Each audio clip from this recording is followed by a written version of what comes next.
Hace algún tiempo decíamos que la doctrina de la elección de Dios es difícil de entender y más difícil aún es explicarla.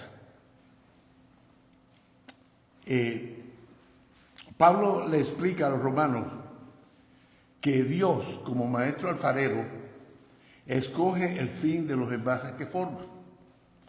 Unos son formados para servir en la mesa y otros para el aseo personal, por ejemplo. Ambos son igualmente útiles, pero mientras están en la tierra, el brillo no es el mismo para ambos. Cuando uno ve y analiza a Elizabeth y Zacarías, los padres de Juan el Bautista, no puede pensar ni remotamente que esto sucedió por casualidad. Dios preparó a estos dos para ser los padres de Juan por motivos diferentes, pero varios motivos a la vez. Elizabeth era parienta de María. El concebir un hijo en forma milagrosa la hacía para María más que su pariente. No sabemos cuál era el parentesco de ellas, pero eran parientes. La hacía aliada de María, protagonista junto a María de los planes de Dios para la salvación del mundo. Elizabeth no solo traía en su interior al heraldo del Señor, sino que las circunstancias milagrosas en que fue concebido su hijo daban a María alguien en quien confiar y en donde encontrar apoyo en una hora tan difícil. Podemos bajar un poco el volumen.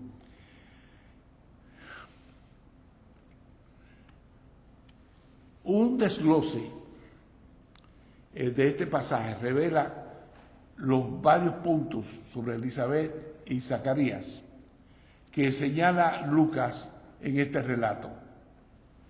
Relato para el cual dice él que fue muy cuidadoso de recopilar los datos para luego escribirlos en orden.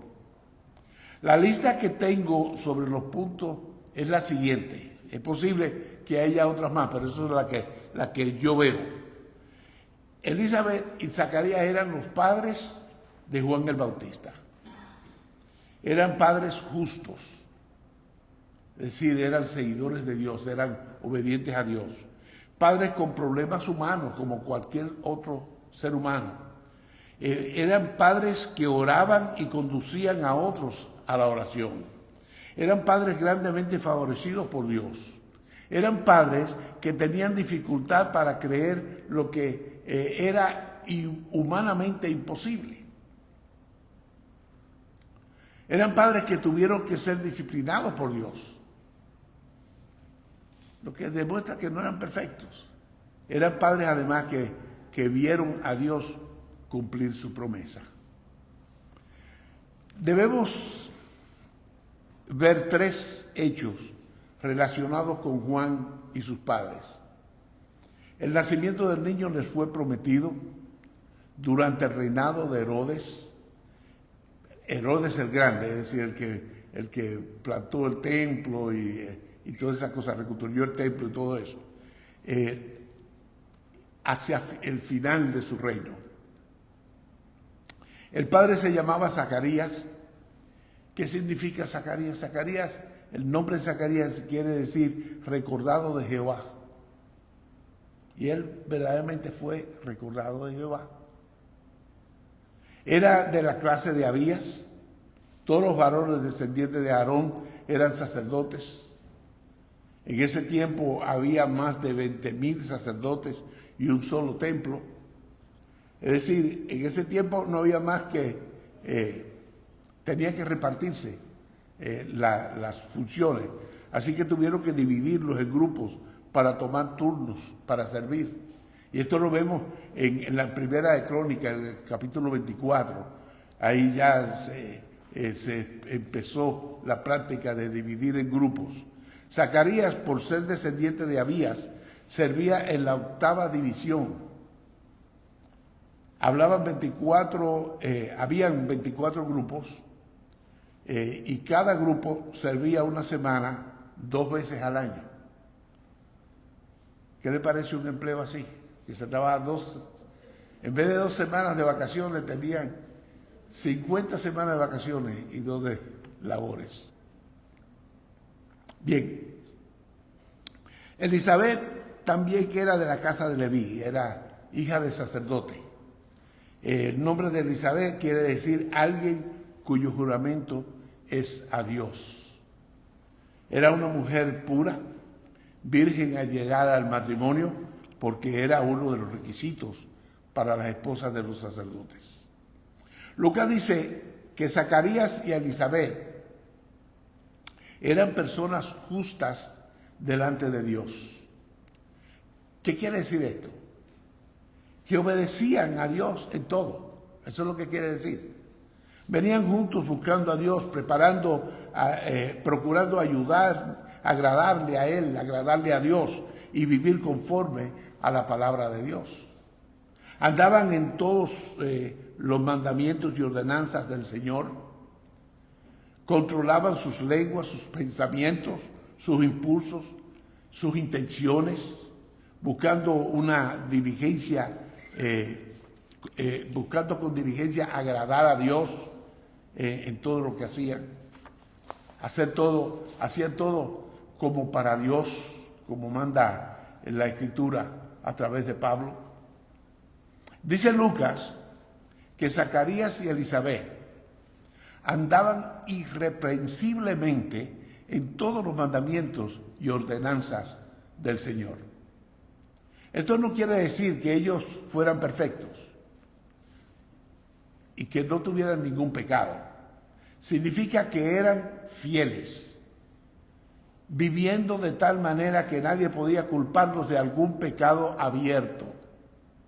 Su vida era una vida decente, moralmente hablando, humanamente hablando, eran buenas personas. No ofendían a nadie, vivían con honestidad delante de Dios y de los hombres. Los seres humanos solemos ser muy mezquinos cuando se trata de reconocer el honor de las personas. No así la palabra de Dios. No es esta la primera vez que leemos en la Biblia algún reconocimiento a la fidelidad de un creyente.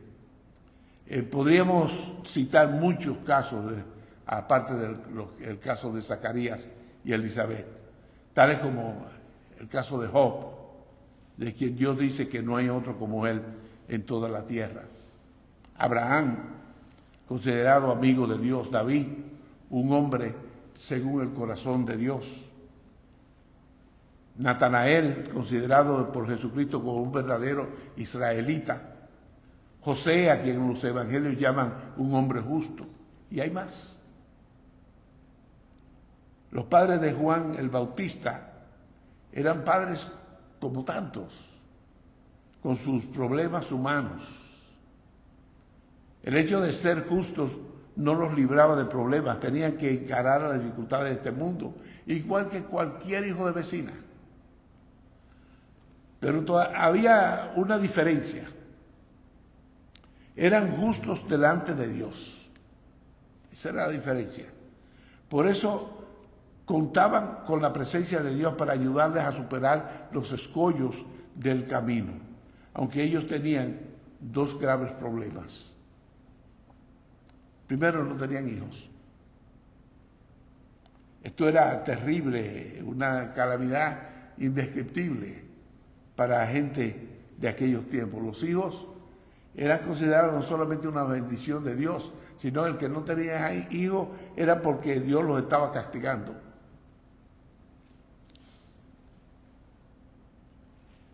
Es decir, de hecho, un judío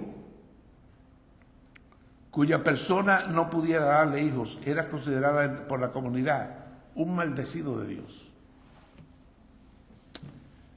Para un hombre no tener hijos con su esposa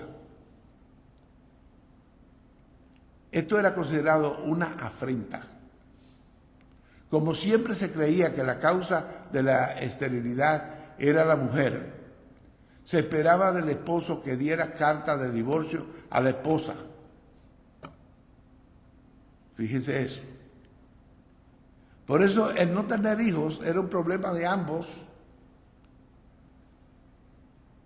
Era un problema para ambos, pero no era un problema tanto del hombre como de la mujer.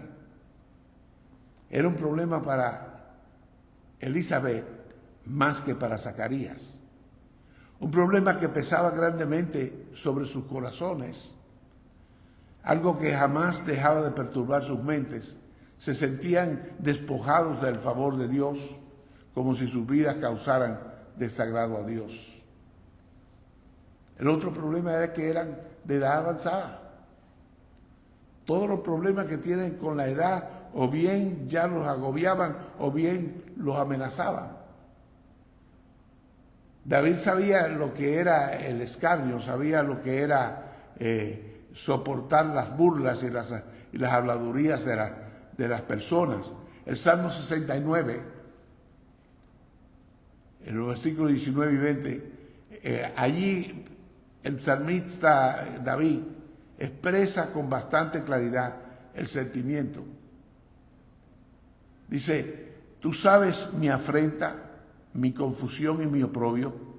Delante de ti están todos mis adversarios. El escarnio ha quebrantado mi corazón y estoy acongojado.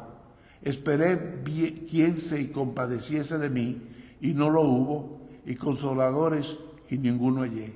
Este salmo es uno de los llamados salmos mesiánicos, porque profetizan acerca de Cristo. Y en este caso, lo que el salmista narra no es otra cosa que los sentimientos del Señor en el momento de la cruz. Nosotros no sabemos, yo particularmente, no sé qué problema ha pasado cada uno de ustedes, cada una de las personas que me escuchan. Yo no sé. Yo sé que en algún momento hemos pasado por situaciones en que nos sentimos acosados. Imagínense ustedes Elizabeth y Zacarías. A pesar de todas sus dificultades, su fe era muy grande. Ellos eran padres que adoraban a Zacarías, que adoraban a Dios. Y Zacarías era fiel en sus labores sacerdotales, había sido escogido y ordenado por Dios para ser sacerdote y fue fiel a su llamado. De hecho, el encender el incienso como sacerdote era la labor más importante que tenía un sacerdote, porque era el comienzo de la oración. Zacarías fue fiel y constante en sus oraciones, a pesar de la ausencia de las bendiciones de Dios, es decir, a pesar de no tener hijos. Recordemos que en aquel tiempo el tener un hijo se consideraba una de las mayores bendiciones y señales de aprobación de Dios, así como el hecho de no tener hijos era considerado una maldición. Es decir, que él, a pesar de esa situación, él era fiel. Durante la adoración diaria, un sacerdote quemaba incienso sobre el altar antes del sacrificio matutino y después del sacrificio vespertino. El ofrecimiento del incienso simbolizaba que los sacrificios eran ofrecidos a Dios en el más dulce de los espíritus y con abundante oración. El aroma de este incienso era para la oración, envolvía el sacrificio y lo llevaba ante el mismo trono de Dios. Nosotros nos gusta mucho repetir, a veces cuando oramos, que nuestras oraciones lleguen a ti como olor fragante. A eso es que se refiere.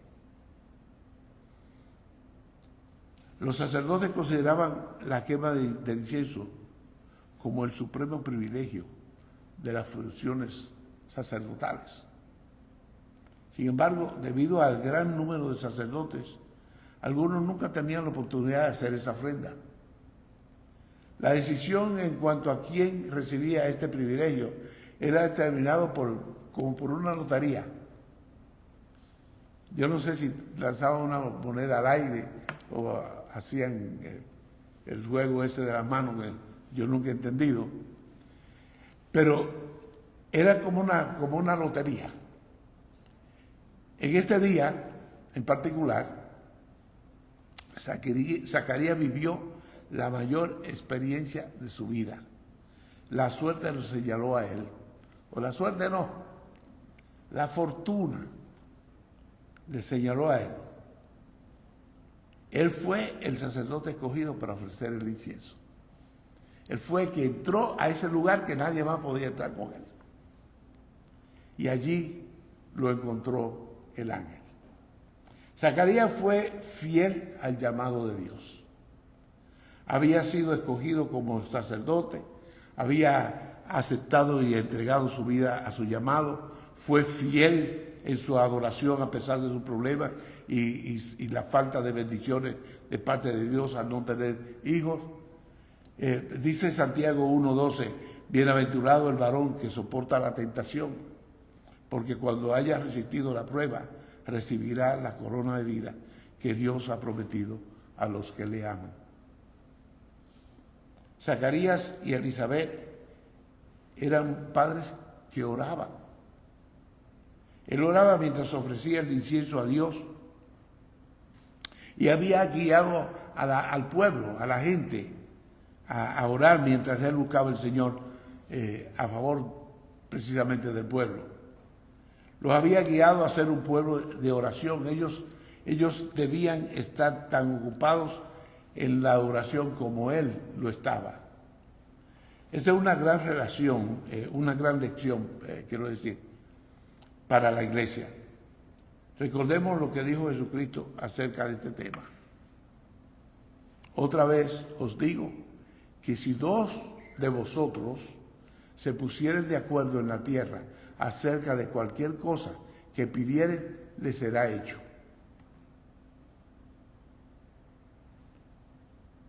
¿Por quién? Dice, por mi Padre que está en los cielos. No por el pastor, no por un evangelista que viene y dice que pone la mano y cura gente, no. Dos se ponen de acuerdo a orar por algo que es según el plan de Dios, y Dios que está en el cielo y que está en ti en la forma del Espíritu Santo, Él concede lo que le pedimos. Ellos también fueron padres grandemente favorecidos por Dios. El Señor nuestro Dios bendice a los que son justos, a los que le adoran y que oran y conducen a otros a la oración. De 5 maneras fue Zacarías grandemente favorecido por Dios. Número 1, satisfizo su necesidad de manera muy especial. Mandó un ángel a darle las buenas nuevas. El ángel apareció a la mano derecha del altar del incienso. Es decir, en lugar de la oración, ahí se le apareció el ángel. Fue durante la oración que Dios atendió su súplica y suplió su necesidad. Si ustedes no oraron hoy, les invito a que oren en cualquier momento y en cualquier lugar, porque es en la oración donde nosotros tenemos la mejor comunicación con Dios. La oración de ellos fue respondida. La Escritura dice, tu oración ha sido oída. Es decir que Zacarías, a pesar de que estaba viejo y que su esposa era ya muy anciana, él todavía oraba por las bendiciones de Dios en la forma de la concepción de un hijo. Es decir que aún así él seguía orando y seguía creyendo. ¿Cuándo nosotros debemos dejar de orar? Yo le le testimonié una vez acerca de mi hermana Camelia. Ella fue la última cirugía que le hicieron antes de ella fallecer. Y yo estaba orando, yo estaba sentado en mi escritorio y estaba orando, y de repente sentí una paz enorme y algo que me decía, déjalo en mis manos. Y entonces yo no sabía si eso significaba que él la iba a sanar o que ya era el final. Sucedió que era el final. Pero ¿cuándo deja uno de orar? Nunca, a menos que Dios no te diga, ya, está en mis manos. Ya está bueno. Él no quería que yo siguiera angustiándome. Eso era todo. Es decir, uno no debe dejar de orar, debe insistir, insistir. El hijo de ellos sería un gran hombre. Los llenaría de regocijo y no los avergonzaría. Sería regocijo para muchos, sería grande a los ojos de Dios por su obediencia. Viviría una vida disciplinada y controlada. Desde el comienzo de su vida sería lleno del Espíritu Santo. El hijo de Zacarías y Elizabeth, Juan, era nazareo. Nazareo quiere decir que era dedicado a Dios. No se podía cortar el pelo. Eran los únicos judíos que no se cortaban el pelo. Es decir que cuando ustedes vean imagen supuestamente de Jesús por ahí con el pelo largo, eso no era así. Jesús no tenía el pelo largo. No se podían cortar el pelo, no podían tomar ningún tipo de alcohol. Tenían que vivir total y absolutamente para Dios. ¿Tú sabes quién más era nazareo? Pero ese no vivió como Dios lo mandó, sino que murió como Dios lo mandó, Sansón. Ese era un nazareo que no obedeció como Dios quería que obedeciera. El hijo de ellos sería un hombre, un gran hombre. Es decir, Elizabeth y Zacarías tenían mucho por qué alegrarse con el nacimiento de Juan, con su formación y con las instrucciones que se le dio acerca de él. Lo que importa es ver en Zacarías y Elizabeth es que Dios escuchó sus oraciones y los bendijo ricamente. Dios los favoreció porque le eran fieles. Como dice Cristo en Juan 15:7, si permanecéis en mí y mis palabras permanecen en vosotros, pedid todo lo que queréis y os será hecho. Si permanecéis en mí y en mis palabras, es decir, si ustedes permanecen en mí, dice Jesús, y permanecen en mi palabra, pedid todo lo que queréis y os será hecho. Sin embargo, Zacarías estaba lejos de ser perfecto. Él no creyó a Dios cuando le dijo que tendría un hijo con su esposa Elizabeth. Y eso tuvo sus consecuencias, de luego. Dios lo enmudeció y cuando salió la gente que lo esperaba, impaciente, pensando que traería algún mensaje para ellos, pero él no pudo articular palabras, no pudo decir nada, porque Dios lo había dejado mudo. La gente solo pudo confirmar que Zacarías había visto una visión, había tenido la presencia de Dios, de alguna manera. ¿Cuáles lecciones aprendemos de esta pareja de santos? Ellos vieron a Dios cumplir sus promesas porque eran responsables. Cumplían sus obligaciones. Zacarías estaba enfermo, sin embargo, cumplía sus obligaciones sacerdotales. Sin importar que Dios lo estuviera disciplinando, hizo lo que podía hacer, responsable y fielmente. Una vez pasó el episodio del anuncio del ángel, los esposos se retiraron a la presencia de Dios, regresaron a su casa, Pero Elizabeth se ocultó durante 5 meses. ¿Para qué? Para meditar sobre lo que había acontecido. El llamado a un servicio especial necesita un periodo de preparación, especialmente la preparación de uno mismo en la presencia de Dios. El tiempo a solas con Dios para la meditación y oración referida al llamado de Dios. Sientes que Dios te está llamando, sientes que Dios tiene algo muy especial para ti. Mira lo que dice Joel 2:12 y 13. Por eso pues ahora dice Jehová, convertíos a mí con todo vuestro corazón, con ayuno, lloro y lamento. Rasgad vuestro corazón y no vuestros vestidos, y convertíos a Jehová vuestro Dios, porque misericordioso es y clemente, tardo para la ira y grande misericordia, y que se duele del castigo. No hay llamado más especial, no hay llamado más trascendental que el que Cristo le hace a uno a seguirle. Si nosotros podemos, desde luego, imaginarnos que es grandioso, que es enorme, que es un privilegio increíble ser un famoso predicador, de esos que la gente todavía después de muerto menciona a Billy Graham, por ejemplo.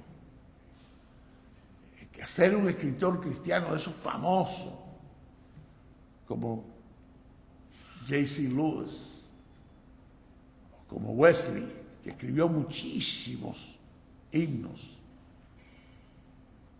Y es bueno, y es lindo. Y qué bueno que Dios ha escogido personas para hacer ese tipo de cosas. Qué bueno que todavía la historia los reconoce. Qué bueno que ellos escucharon el llamado y respondieron positivamente. Pero ese no es el llamado más importante que nos hace Dios. El llamado más importante que nos hace Dios es que sigamos a su Hijo Jesucristo. Eso es todo. Sigue a Jesucristo primero. Lo demás viene por añadidura. Hagamos primero lo que Dios nos manda a hacer, lo que Él nos manda a hacer. Seguir a Jesús, obedecer a Jesús, creer en Jesús, creer en su resurrección, creer en su regreso al final de los tiempos para rescatar a su iglesia. Eso es a lo que Dios nos llama que hagamos. Eso es lo más importante. Si nosotros, ahora mismo nosotros estamos celebrando la Navidad, en 2 días es Nochebuena, en 3 días es Navidad. Y qué bueno que podemos hacerlo. Qué bueno que tenemos ese espíritu y que tenemos la oportunidad de compartir lo que conocemos de Jesús con otras personas, precisamente porque se da este tiempo. Que déjeme decirle, es cierto que la Navidad es sabiduría de Dios que puso en la mente de los cristianos, porque lo que se celebraba el 25 de diciembre era el nacimiento del Hijo del Sol, un dios romano. Y la gente celebraba eso con mucho esfuerzo. Y los cristianos pensaron, la verdadera luz que alumbra a la humanidad es Jesús. Vamos a celebrar el día de su nacimiento el 25 de diciembre. Díganme ustedes, ¿cuántos se recuerdan del Hijo del Sol? Pero todo el mundo conoce la Navidad. Dios no se equivoca.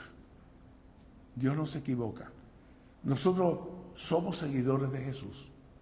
Cuando celebramos la Navidad, cuando recordamos su sufrimiento en la cruz y su resurrección en la primavera, y todos los días del año, y cada momento del día, vivimos de acuerdo a lo que Jesús nos manda que hagamos.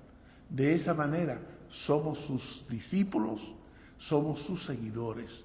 Si no hacemos eso, nada más tenemos un nombre, pero no nos sirve de nada.